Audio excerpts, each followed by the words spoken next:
Hey everybody, what's up? I'm Dr. Boyce Watkins from Your Black World, and I was thinking about something today. I was thinking about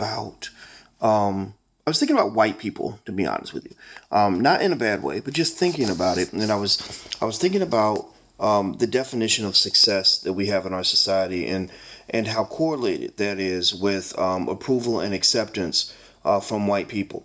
Um, and this is not something where I'm here to just talk bad about what white folks do and don't do. This thing, I mean, believe me, there's a long list of things we could talk about, but I'm not here to talk about that. I'm really here to talk about black people and the way we think as black people, how we define success, what we consider to be the optimal pathways to success, what we think we need in order to be successful. And I remember when I first started off, and I wrote my first book, and I wrote the book Everything You Ever Wanted to Know About College. And I remember I wrote that book for college students to tell them how to do well in school. And I was a pretty good college student. I was very, very serious, intense student. And I thought about how I had a lot of people that would tell me, don't make it too black. Don't make target your book for black people. Don't make yourself too black because you'll miss out on a lot of opportunity. White people have a lot of money. That's where the money's at. If white people accept you and let you in, you're going to be okay. You're going to be in good shape. And it didn't feel right to me. It wasn't because I just wanted to run away from white people per se. It was because, I do like to run away. I run away from racism. I don't have the tolerance for disrespect. I'm not going to let you treat me like a second class citizen. I'm not very good at accepting that kind of thing. But at the same time, I just love black people. I was really running toward my own people because it was a relief for me. It was a safe space for me. And so, long story short, I started thinking about how so many of the most successful black people in America have been, built and created by whites, right? I've used this term before. You've heard me. It's pun, pun. Propped up Negroes, right? And pun intended. And so maybe I'll start. That's what I'll start saying. I'll start calling people puns if you guys will know what I'm talking about.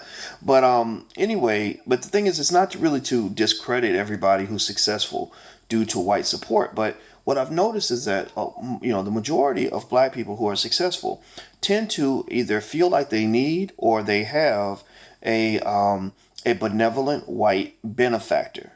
A BWB, a benevolent white benefactor. That means some white person or group of white people or white organization or white customer base that allows them to have a certain degree of wealth, success, fame, or whatever it is, right? Like I was thinking, and what I was thinking about was I was thinking about things like some of the brothers I see, and sisters doing really good work in, say, the white liberal space. You might talk about, say, Ta-Nehisi Coates, my friend Marco Hill, Melissa Harris Perry. Now, for the record, I don't see eye to eye with Melissa Harris Perry because of the Cornell West thing a few years ago. But, that's the past, so I don't worry about that so much. Marco Hill's been my friend for a long time, even when we don't agree. Ta-Nehisi Coates has done amazing work. So this is not haterology at all. So I'm not in any way disrespecting their contribution to the world. Great people, love them all. But here's the thing. I was thinking, I said, what would happen, if Ta-Nehisi didn't have the backing of the Atlantic? What if white liberals didn't, supply the funding and the platform for him to do the work that he's been doing on reparations? What if they didn't give him permission to do it? What if they just weren't ready and they didn't like it? They felt like it was just too much, and they crushed his voice. How much would we actually hear from him? And I think that that's unfortunate because the brother's brilliant. I think he's sincere. I really do. But it's so interesting to me that how this dynamic kind of explains how integration works.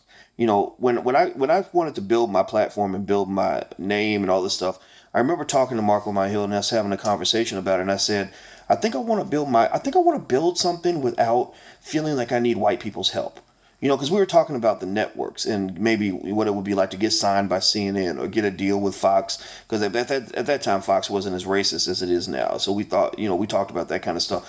And I remember saying, I think I want to do it by myself. I'm going to do it on my own. Now, not everybody can do that because I have the ability to build businesses. And that has turned into a tremendous asset for me given that I am a very radical black man. I mean, if you're a radical black man, you can't be working up under the white man's elbow and expect to be able to stand up to him and talk smack to him without getting smacked back. So I knew I had to create my own lane. You can't go up into somebody else's house and move around the furniture. I've told you guys that before. So I understood that, the limitations and the opportunities that come with my style of scholarship, or if you want to call it leadership, whatever you want to call it. But, what I thought about was just in general how so many of us feel like that's not even an option. Like many of us really truly feel that we can't really achieve a certain level of success without the support of white people.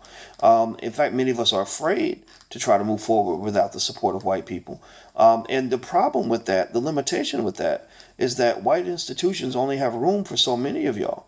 I mean, only the top 3-4% of black people are going to get into these institutions. So what happens to the other really talented 96%? I mean, seriously, I remember I was with a speakers bureau for a while, a white speakers bureau. I think it was the American Program Bureau or something. And I remember kind of coming in, and we had this stuff going on. My business manager wanted me to talk to him, so I did. And basically, what happened, from my interpretation, was that they already had their black speakers. They had two. They had like two black people who do what I did, and they were like, "That's all we really need," And they put me on the roster, but but I wasn't selected for any speaking engagements. And so I think what would have happened if I didn't have the ability to create my own opportunities, if I didn't know how to create my own speaking engagements. Now I mean, I get called to give speeches, but I actually would rather create it on my own. We set up the venue, we buy the building up, we sell our books, we sell tickets, whatever. We create a revenue model that works so we can recover our expenses. But I think that there's so many talented black people who will never get opportunities because either whites won't allow them to have opportunities, and or they feel constrained in the sense that they feel that they have to go through a benevolent white benefactor in order to get an opportunity. And I think that that's a very limited and frightening place to be. And so if you want to know, one of the reasons why I really work hard to advocate for black entrepreneurship is because that's how you can get around the need for a benevolent white benefactor. I was talking to somebody today about a relative she had who had a criminal record. And I said, that brother needs to learn how to start his own business, because when he hits that checkbox, there's a lot of jobs he won't get. And even if he gets the jobs, he's not going to get paid very much. He's not going to get treated very well. So if he learns how to become an entrepreneur and learns how to hunt down that money, learns how to build a business, then he's going to be in good shape. And then the thing is, the leaders among us who can create businesses then have the ability to hire the masses. You see, black institution building is the most important thing that we can do in this generation. The most important thing that we can do. Getting a job next to a powerful white man is not going to help the next generation. It might only open more doors within the white man's organization, but he might go from 3% to 4%, like University of Missouri. Right now they're complaining because they only have 3% black faculty, so maybe they'll go from 3% to 5%. Okay, big damn deal. Who cares? But if you have an institution that is majority black, whether it's teaching or business or anything else, then you have the ability to accommodate the masses. That black person who can't be the number one Negro will still get the opportunity he deserves, as opposed to being marginalized from the economic system. So, for example, if you look at let's go back to say to the work that Ta-Nehisi's doing. As brilliant as it is, I've seen guys at Black Agenda Report do work that's just as strong. There are a lot of arguments that he might make that have been already made by black people who are in the black space, but he's bringing it to the white liberal space. So the white liberals, think these ideas are so innovative and stuff like that, and they are. I mean, they're smart. Don't get me wrong. This is not a slight toward him at all, but there are a lot of brilliant black people who can't get a job at the Atlantic. Because the Atlantic is like, well, we got our Negro, we got our guy, we got our black guy, or two or three or whatever. The Huffington Post, you notice every interview of a black person on HuffPost Live for like 2-3 years was done by one person, Mark Lamont Hill. Damn near every one. I know every time I saw a black person on there, I'd say, oh, I bet Mark is doing the interview. And I was happy for Mark, but you have to say, well, what happens to all the people out here who could do the same job just as well, who will never get that opportunity. Well, the way you make sure more people get opportunities is you learn how to manufacture opportunities. You don't want to just be a king, you want to be a king maker. You don't want to be a queen, you want to be a queen maker, right? So if we can make kings and queens in our community, that's what's going to strengthen the black community. Not by having one or two black people who pop their heads out of the sand and get a chance to shine in a white organization by being the one Negro they select to represent the entire department, to represent the entire race. So I'm going to say this one more time just to make sure I'm totally clear. I brought up those examples of Ta-Nehisi, Mark, and stuff like that. Not in a negative way, not to disparage what they're doing. I think it's great, but I really think that we have to reconsider this whole concept of feeling that we need a benevolent white benefactor in order to manufacture our own ability to be successful. Because remember, your success is connected to your self-esteem. It's connected to, if you're a man, it's connected to your masculinity. For women, maybe it connects to how they feel loved or unloved by the world. And you can't let other people control access to your self-esteem. You can't, especially not somebody who has spent 400 years oppressing you.